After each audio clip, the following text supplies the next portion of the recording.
कुछ कॉम्प्लिकेशंस जरूर थी, लेकिन मैं प्रेग्नेंट नहीं हो सकती हूँ ऐसा किसी भी डॉक्टर ने मुझसे नहीं कहा था। फिर इन्होंने ऐसी बात मुझसे क्यों की? इट्स अ कोइंसिडेंस कि मेरे यहाँ आने के बाद मैं प्रेग्नेंट हुई। Don't you see, it's a trap. Shweta, इस बात को मैं भी जानती हूँ, लेकिन इस मामले को हम डिप्लोमेटिकली हैंडल कर सकते हैं। मैंने बहुत देर तक प्रोफेसर से बात की। उन्होंने एक ही ऑप्शन दिया था कि तुम जैसा चाहो अपने बच्चे की देखभाल कर लो, वो कुछ नहीं करेंगे, लेकिन वो एला को ले जाएंगे। ले जाएंगे? लेकिन क्यों? दरअसल श्वेता, कुछ दिनों बाद एक खास काम करने के लिए उन्हें 10 साल की एक ज्यू लड़की की जरूरत पड़ेगी।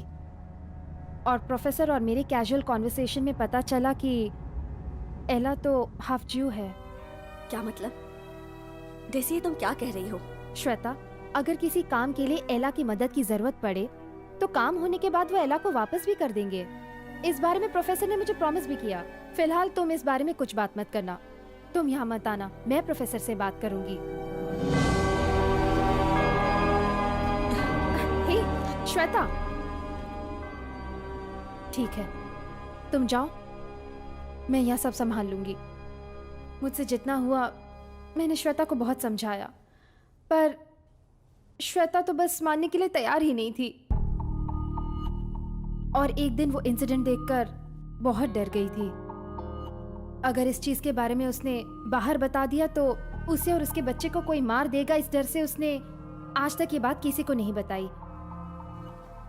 तो ये बताना, श्वेता को अभी भी यकीन है कि एला वापस मिल जाएगी? सच है? डेसी, डेसी ये बता, इस वक्त मेरी बेटी जिंदा है या नहीं है? मैं नहीं जानती एडम, सच में मैं कुछ नहीं जानती। उस रात को उस काम के दौरान वो लोग एला के साथ क्या करेंगे मैं नहीं जानती एडम।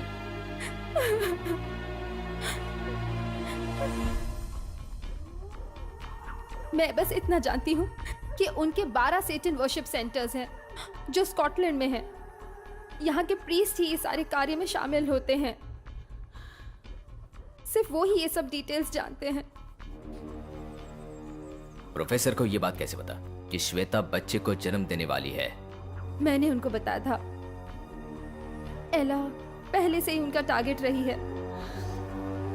दरअसल वो चाहते थे कि मैं श्वेता को किसी भी तरह से वर्शिप के लिए ले आऊं, क्योंकि उन्हें एला को देखना था।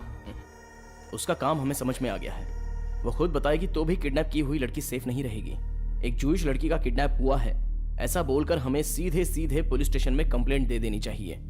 लेकिन एक बात और है, ईला की जूइश बैकग्राउंड के बारे में हम पुलिस वालों को नहीं बता सकते, और उन्हीं से भी इसका जिक्र करके कोई मतलब नहीं। इसलिए हमें इंतजार नहीं करना चाहिए। हम पुलिस वालों को बताएंगे, बाकी वो लोग देख लेंगे।